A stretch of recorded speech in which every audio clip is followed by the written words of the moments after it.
Right Honourable Theresa May, MP, Prime Minister of the United Kingdom of Great Britain and Northern Ireland, Prime Minister Narendra Modi ji, Ministers, distinguished guests, ladies and gentlemen, I welcome you to today's ceremony where two documents will be exchanged. The first is an MOU on ease of doing business between the Government of India and the Government of the UK. This will be exchanged on the UK side by Sir Dominic Asquith, High Commissioner of UK to India, and on the Indian side by Shri Ramesh Abhishek, Secretary DIPP. May I invite the two signatories to please step forward.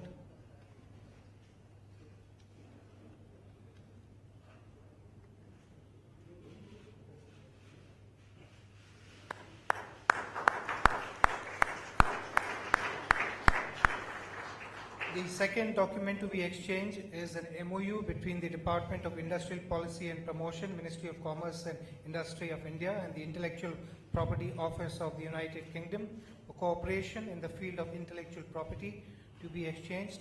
Again, on the UK side by Sir Dominic Asquith, High Commissioner, and on the Indian side by Shri Ramesh Abhishek, Secretary DIPP.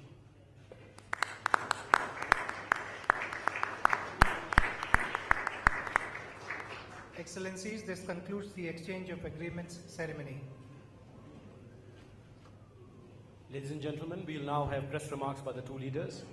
May I first invite the Prime Minister of India, Shri Narendra Modi, to deliver his press remarks. Your Excellency, Prime Minister Theresa May, members of the media, friends, Excellency, I am honored to welcome you to India. We deeply appreciate that you have chosen India for your first bilateral visit outside Europe. Last week was a period of great festivities in India. You also celebrated Diwali with much fanfare in London. Your visit today gives us reasons to celebrate the vibrant and strong India-UK partnership. Friends, India-UK ties are truly special. It is an enduring partnership which is nurtured by our shared values, extensive people-to-people linkages. Let's not forget cricket here. Widespread economic engagement for the prosperity of our societies, common efforts aim at the security of our people, and a common vision for a peaceful and prosperous world. Our strategic partnership is geared towards meeting the existing new and emerging challenges of the 21st century and contributing to the larger regional and global good. Friends, in my extensive discussions with Prime Minister May, today we look at the full range of our partnership. The spread and depth of our engagement has indeed been impressive. We also agreed to add new dimensions and initiatives to broaden the scope of our linkages. Earlier this morning, Prime May and I jointly inaugurated the India-UK Tech Summit. It marked a fitting celebration of 2016 as the India-UK Year of Education, Innovation and Research. Science and technology is a vibrant and fast-growing space in our partnership. It is an area of tremendous potential and promise. It allows for the convergence of novel ideas, new research and next-generation technologies, and brings the benefits of science and technology collaboration to the lives of common people, not just in India and the UK, but in the entire world. At the summit, new bilateral initiatives on clean energy and energy efficient building materials were announced.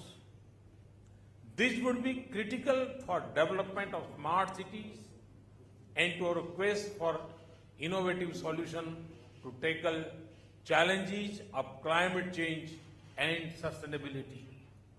Friends, growing business partnerships and expanding trade and capital flows between our two economies are crucial to our economic partnership. Indian companies have been successfully raising finance from the City of London. We are encouraged by the London Stock Exchange presently hosting several rupee-denominated masala bonds. It reflects the strong investor confidence in the fast-growing Indian economy. A meeting of the India-UK CEOs Forum held earlier today and their valuable recommendations would help us deepen business-to-business ties. The meeting of the India-UK Joint Economic and Trade Committee later this afternoon will take forward the business agenda. We have also agreed to establish a joint working group on trade. We believe that such a group should not only focus on ways to increase trade in goods, but also on the expansion of services trade, including through greater mobility of skilled professionals.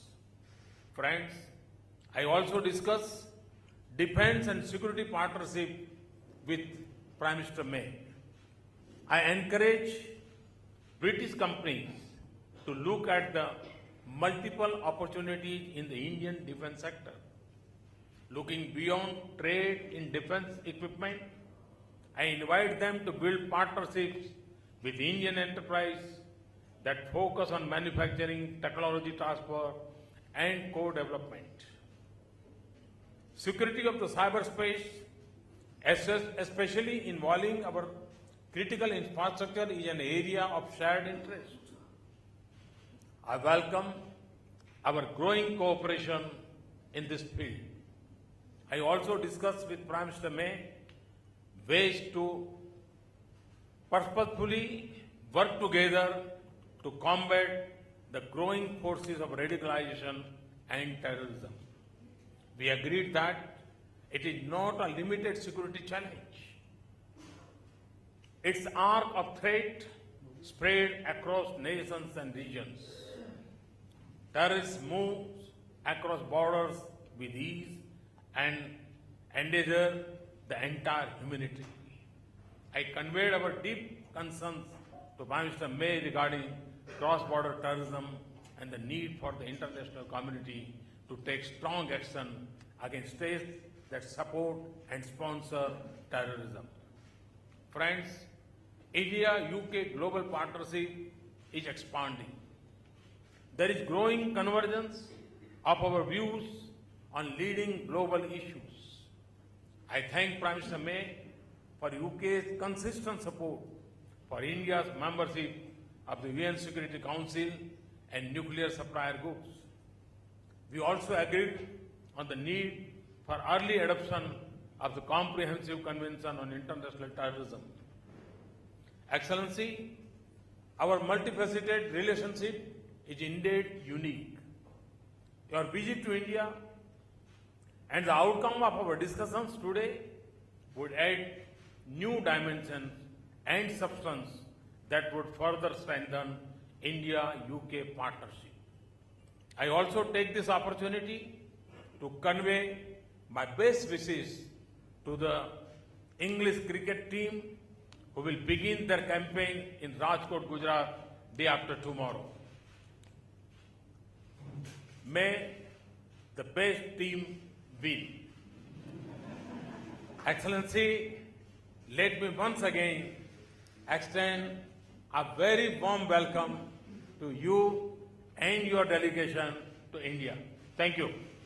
Thank you very much. I thank the Prime Minister for his statement.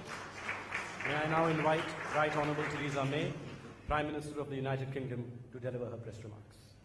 Thank you, and thank you, Prime Minister Modi, for welcoming me to Delhi today.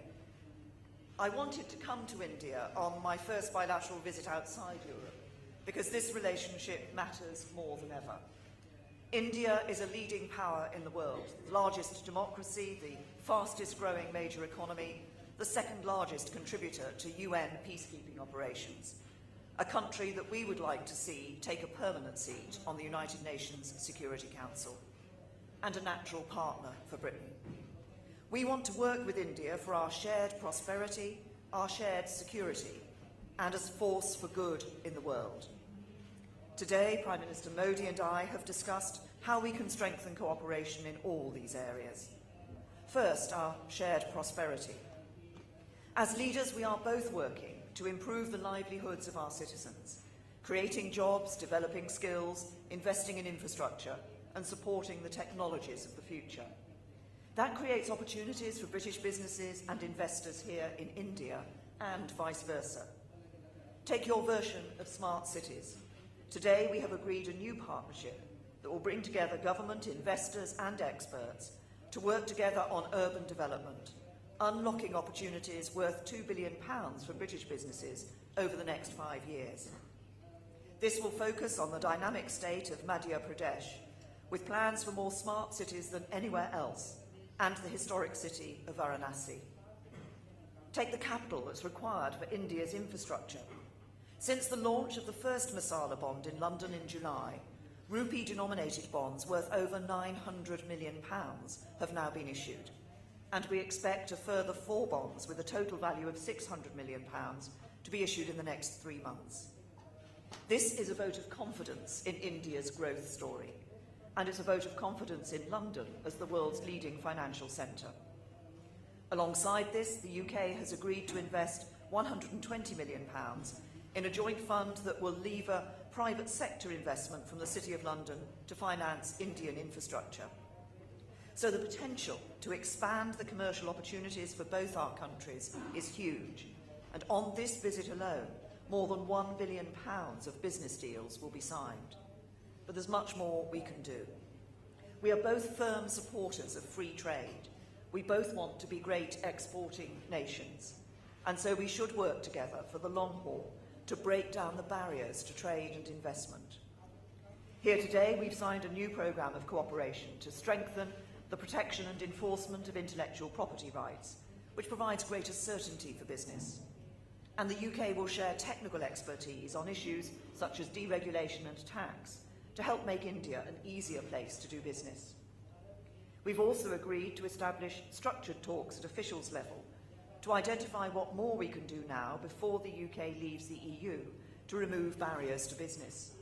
And this will pave the way for securing a deeper trade and investment relationship once the UK has left.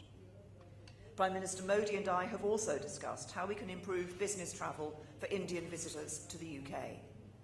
The UK will make India the first visa country to have access to our registered traveller scheme, offering many Indians smoother and swifter clearance at the border. And we have invited the Indian government to become the first government in the world to nominate top business executives for the Great Club, our bespoke visa and immigration service. We've also agreed to establish a strategic dialogue on home affairs issues covering visas, returns and organised crime. As part of this, the UK will consider further improvements to our visa offer if at the same time we can step up the speed and volume of returns of Indians with no right to remain in the UK. And the UK will continue to welcome the brightest and best of Indian students, with the latest figures showing that 9 out of 10 applications are granted. Turning to security issues, last year we agreed to establish an ambitious defence and international security partnership. We stand firmly behind that commitment, but now we need to translate that political will into results. The UK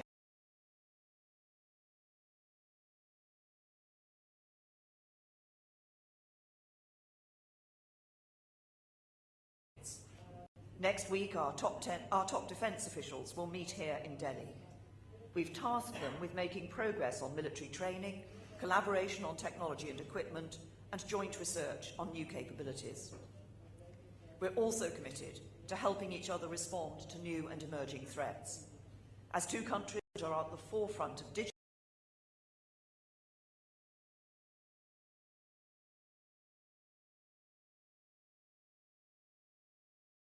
the UK and India,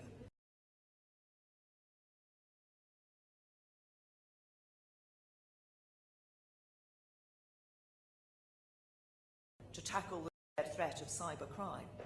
And today, Prime Minister Modi and I have agreed to step up our cooperation by negotiating a cyber framework between our countries, which would improve our mutual cyber security, promote a free and open secure cyberspace,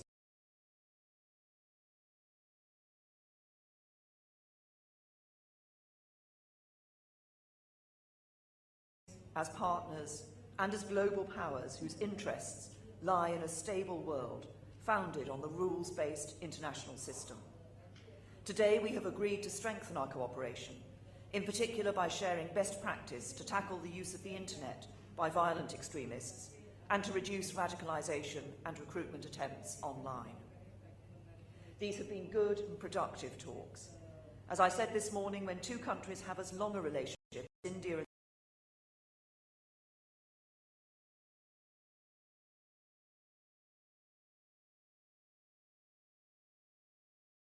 as we forge a stronger strategic partnership. The UK and India are two countries with an ambitious, confident global outlook. As the UK leaves the EU and India continues its rise in the world, we should seize the opportunities ahead. We will achieve this through the strong bonds that exist between our people, through British and Indian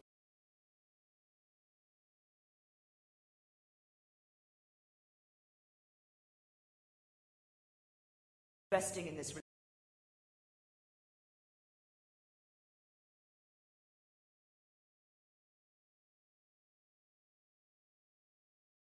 Our shared connections and our shared values make this a natural partnership, but it is our shared future which will bring us closer still. Thank you. I thank the two leaders for their statements. This concludes the joint press briefing. Thank you all.